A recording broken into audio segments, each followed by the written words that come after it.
नमस्कार दोस्तों, मैं सोनी BR07 न्यूज चैनल में आप सभी का स्वागत करती हूं। तो दोस्तों, हम सभी जानते हैं कि हर जगह त्राहिमाम मचा हुआ है कोरोना को लेकर।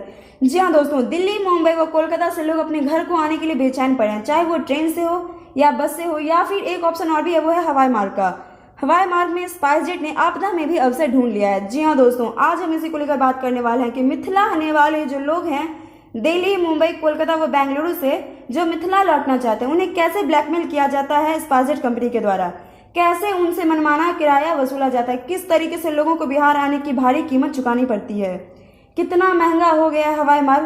कोरोना काल में भी यह हवाई मार्ग गरीबों की गरीबी को नहीं समझता है। अगर हम दिल्ली से बात करें 22 तारीख की, तो 9,950 व 10,430 रुपए पेड करने होंगे। इतना ही नहीं दोस्तों, 10,430 वाले टिकट की बुकिंग भी फुल है, यानी कि इतना पैसा खर्च करने के बावजूद भी कोई ऑप्शन नहीं है। तो देखिए, ये स्थिति है दिल्ली की। और अगर मुंबई से उत्तर बिहार आने की बात करें तो ये भी देखिए कि स्पाइसजेट ने क्या प्राइस रखा हुआ है। अगर 22 तारीख को आने को होता है तो 12,436 रुपए पेड करने होंगे।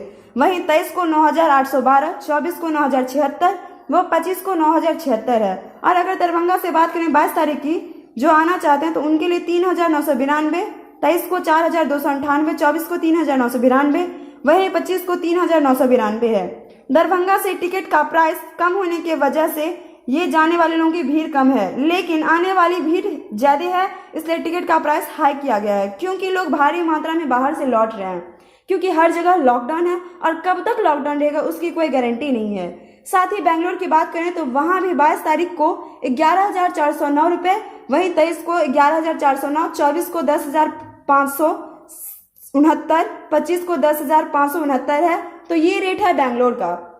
और सबसे बड़ी बात यहाँ पर यह है कि ये सब देखने वाला कोई नहीं है, ना तो सरकार है, ना ही कोई एजेंसी देख रही है। किस तरह से दरभंगा एयरपोर्ट पर यात्रीगण से स्पाइसजेट के मनमानी शिकार बन रहे हैं, क्योंकि लोग तो मजबूर हैं देने के लिए। जो सरकार राम मंदिर पे अरबों रुपए खर्च कर रहे हैं, लेकिन कोरोना काल में गरीबों की मदद के लिए कुछ नहीं है उनके पास। लाखों लोग इस कोरोना काल में भूखमरी से मर गए, गरीबी उनकी जान ले गई, परंतु गवर्नमेंट को 1% भी खेद नहीं। आखिर क्यों?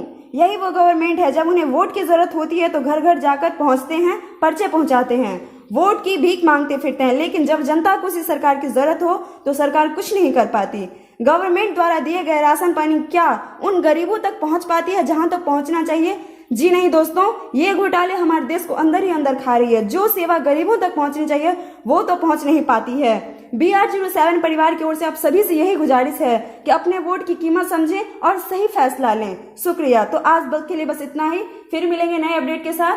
आपको हमारे वीडियो कैसा लगा कमेंट करके जरूर बताएं, साथ ही लाइक से सब्सक्राइब जरूर करें, प्रेस करें बेल आइकन, ताकि हमारा अपडेट सबसे पहले पहुंचे आपके पास। शुक्रिया।